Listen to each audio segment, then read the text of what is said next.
नमस्कार, मैं हूं आपके साथ मयंक। वो पंक्तियां आपने सुनी होगी, बड़े बेआबरू होके तेरे कूचे से हम निकले।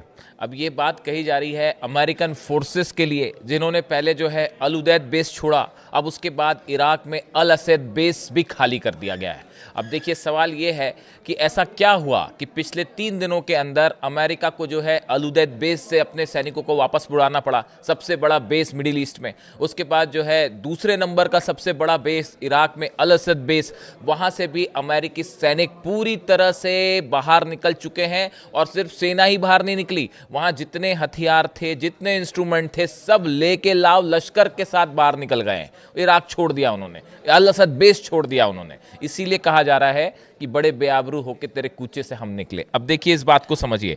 पहले हम बात करते हैं कि किस तरह से ईरान की मिसाइलों का खौफ अमेरिका के सिर चढ़कर बोल रहा है। देखिए, जिस तरह से खबरें आई कि हाल ही में 3 दिनों पहले रात के बाद अचानक जो है अमेरिकी फाइटर जेट्स उन्होंने बढ़ना शुरू किया ईरान की तरफ, लेकिन उसके बाद बीच में ही मिशन छोड़ के ट्रंप ने कॉल करके सभी फाइटर जेट्स को वापस बुलाया। अब ये खबरें सब तरफ अखबारों में हैं। उसके पीछे की इनसाइड स्टोरी एक और बड़ा खुलासा मैं अगले वीडियो में करूंगा, लेकिन अभी ये जो इराक ने बेसिस इराक में जो बेस खाली हुए हैं अमेरिका के, इस पर हम फोकस करेंगे। देखिए, ये पूरी घटना के बाद ये कहा गया, ये बताया गया कि जितनी अरेबियन कंट्रीज हैं, इन्होंने डोनाल्ड ट्रंप को ये साफ साफ कह दिया था कि अगर आप ईरान पर हमला करना चाहते हैं तो आप हमारे एयर स्पेस का इस्तेमाल ना करें, हमारे बेसिस का इस्तेमाल ना करें। इसकी सबसे बड़ी वजह है ईरान की मिसाइलें। जिस तरह से अमेरिका ने जब धमकी देनी शुरू की ईरान को और ईरान में प्रदर्शन को हवा दी, उसके बाद ईरान ने एक बड़ी जंग की तैयारी, एक ऐसा पोस्चर लिया कि अगर ईरान पर आपने हमला किया, उसका नतीजा होगा 8 अमेरिकन बेसेस जो है अरेबियन कंट्रीज में, मिडिल ईस्ट में, सब पर एक साथ मिसाइल्स दागी जाएंगी। और ये वो वजह थी। देखिए, ईरान की मिसाइल्स का खौफ जो है वो सबने देखा 12 दिनों की जंग में, किस तरह से इजराइल पर मिसाइलें गिरी और उसके बाद जो हालात बने। और देखिए, उस समय जब अमेरिका ने हमले किए और तीनों न्यूक्लियर सेंटर पर, उसके बाद अल उदैद एयर बेस पर भी ईरान ने एक साथ जो है 16 मिसाइल्स दाग दी। और उसमें से 4 मिसाइल्स ऐसी थी जो अल उदैद एयर बेस पर गिरी। अमेरिका मना करता रहा, लेकिन हकीकत ये थी कि अल उदैद एयर बेस को अमेरिकन डिफेंस सिस्टम नहीं बचा पाया और 4 मिसाइलें गिरी। अब आप सोचिए, अगर एक साथ 100 मिसाइल वहां गिर जाए तो क्या होता है। यही वह वजह है, ईरान की तरफ से साफ कह दिया गया था, अरेबियन कंट्रीज को सबको मैसेज दे दिया गया था। यूएई को मैसेज दिया गया, सऊदी को मैसेज दिया गया, बहरीन को मैसेज दिया गया, जॉर्डन को मैसेज दिया गया, इराक को मैसेज दिया गया कि अगर आप अमेरिकी हमले में आप अपना एयर स्पेस देते हैं, अमेरिका को मदद करते हैं अपना एयर स्पेस देके, या आपके बेसिस का इस्तेमाल होता है, तो ईरान की मिसाइल से आपको कोई नहीं बचा सकता और हम मजबूर होंगे आप पर हमला करने के लिए। ये साफ साफ मैसेज अली खामेनेई साहब की तरफ से और ईरान की सेना की तरफ से, ईरान के जनरल्स की तरफ से सब अरेबियन कंट्रीज को दे दिया गया था। उसके बाद सबसे पहले सऊदी अरब ने ये बात कही अमेरिका से कि आप ईरान पर हमला करना चाहते हैं आप कीजिए, लेकिन हमारे बेसिस का इस्तेमाल मत कीजिए। यही बात बहरीन ने कही, यही बात जॉर्डन ने कही, यही बात इराक ने कही। और देखिए, ये भी कहा गया, एक्सपर्ट्स ने बताया कि अगर 8 देशों के अमेरिकन बेसिस पर एक साथ अगर ईरान ने मिसाइल दागी होती तो ये डिफेंस सिस्टम उसको इंगेज करना मुश्किल हो जाता, मिसाइल्स को रोकना मुश्किल हो जाता। ये सबसे बड़ी खौफ की वजह थी, जिसकी वजह से ये फैसला किया गया जो अमेरिकन फोर्सेस हैं उनको वहां से हटाया जाए।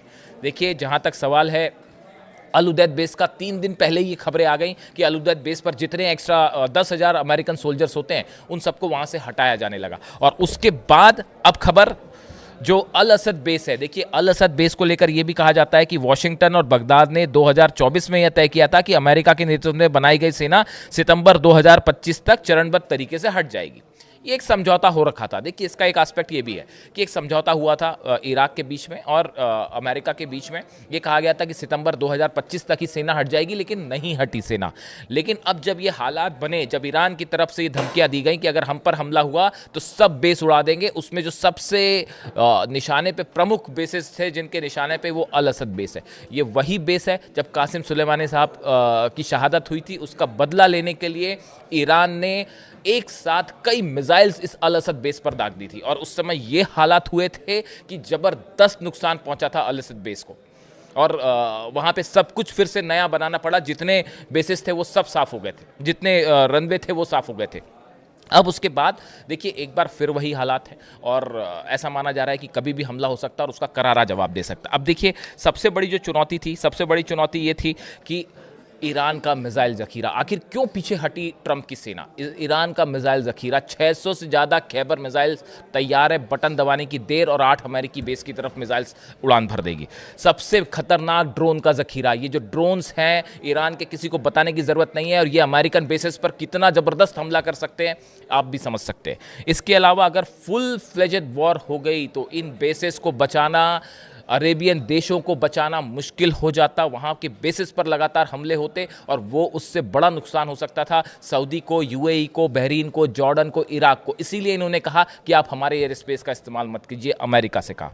इसके अलावा अमेरिकी जो जहाज़ हैं, अमेरिकी जो फाइटर जेट्स हैं, इनको लेकर भी एक बड़ी चुनौती दे रखी है ईरान ने कि जो मिसाइल्स हैं वो इनको भी बड़ा नुकसान पहुंचा सकती हैं। यही वजह है कि इन सब बेसिस से धीरे धीरे अब अमेरिका अपनी फोर्सेस हटा रहा है। देखिए ईरान के कई सारे ऐसे संगठन हैं, ना सिर्फ इराक में बल्कि लिबनन में, बल्कि हुती, अगर आप यमन में बात करें, ये सब मिलके ईरान की मदद करेंगे अगर हमला होता है। और ये सब के सब अमेरिकन बेसिस के लिए एक बड़ा खतरा है, अमेरिकी जहाज़ों के लिए बड़ा खतरा है, अमेरिकी एयरप्लेन्स के लिए बड़ा खतरा पैदा कर सकते हैं।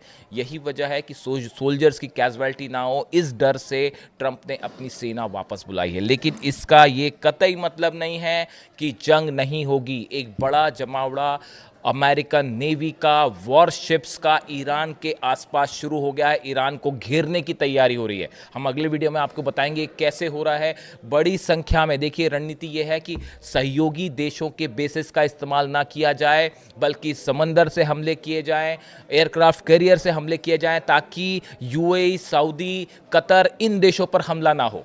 इनको बचाने के लिए ये रणनीति अपनाई गई है। लेकिन अमेरिका ने अपने वॉरशिप से, प्लेन से घेरना शुरू कर दिया है ईरान को और बड़ी संख्या में वॉरशिप्स जो हैं वो मदद के लिए पहुंच रहे हैं। अब मेरे ख्याल से 48 घंटे में जो अब्राहम लिंकन है एयरक्राफ्ट कैरियर, वो भी वहां पहुंच जाएगा और जल्दी ही रूजवेल्ट भी पहुंच जाएगा। इसके साथ ही बड़ी संख्या में जो छोटे वॉरशिप्स हैं वो भी वहां पे पहुंच रहे हैं।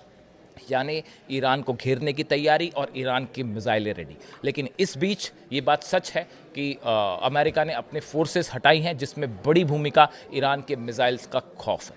इससे जुड़ा जो भी अपडेट होगा आप तक पहुंचाएंगे। Thank you so much.